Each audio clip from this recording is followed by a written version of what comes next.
This is Jeffrey Hunt for WhenTheCurvesLineUp.com. This is the podcast for June 11th, 2023. This morning, the moon appears between Jupiter and Saturn, and after sundown, brilliant Venus approaches the Beehive star cluster. Sunrise this morning from Chicago is at 5:15 a.m. Central Daylight Time, sunset 8:26 p.m. Central Time. Here is today's planet forecast.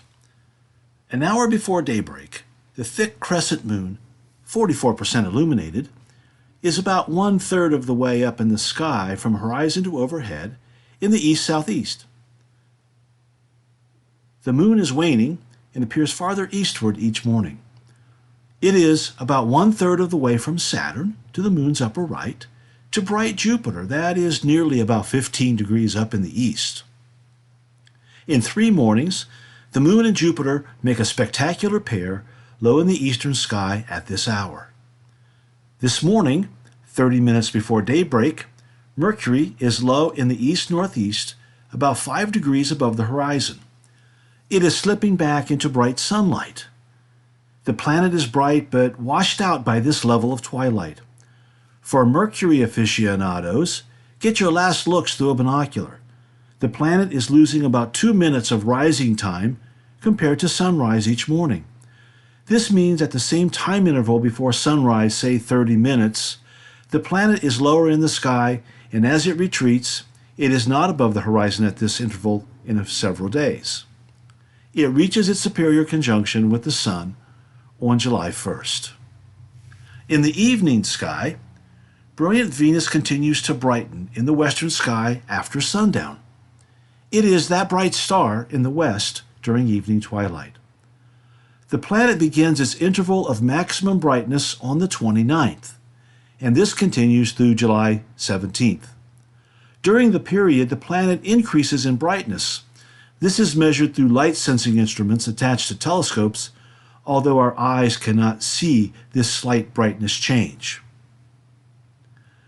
Venus is stepping eastward in front of Cancer's dim stars, to the upper left of Castor and Pollux, the Gemini twins, and to the lower right of Regulus, Leo's brightest star.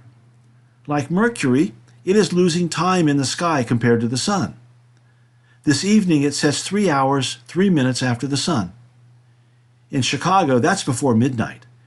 And in locations farther westward in the time zones, the planet sets when the new calendar day begins. Dimmer Mars is 7.0 degrees to the upper left of Venus. It continues its eastward march, but at a slower cadence than Venus. Venus appears to be overtaking the red planet, but its eastward rate begins to slow, and it does not catch Mars. There is no conjunction. They are closest 3.6 degrees on June 30th. When one planet closes to within 5 degrees of another, but it does not pass, this is known as a quasi-conjunction.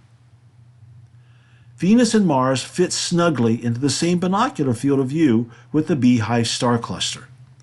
In 2 evenings, Venus passes 0.8 degrees to the cluster's upper right. Watch Venus move through the field of view with the Beehive and continue for the short time to close in on Mars. Thank you for listening to our podcast. Please take a look at our articles on WhenTheCurvesLineUp.com because they include this text as well as interesting charts that will help you find what's in the sky. Thanks.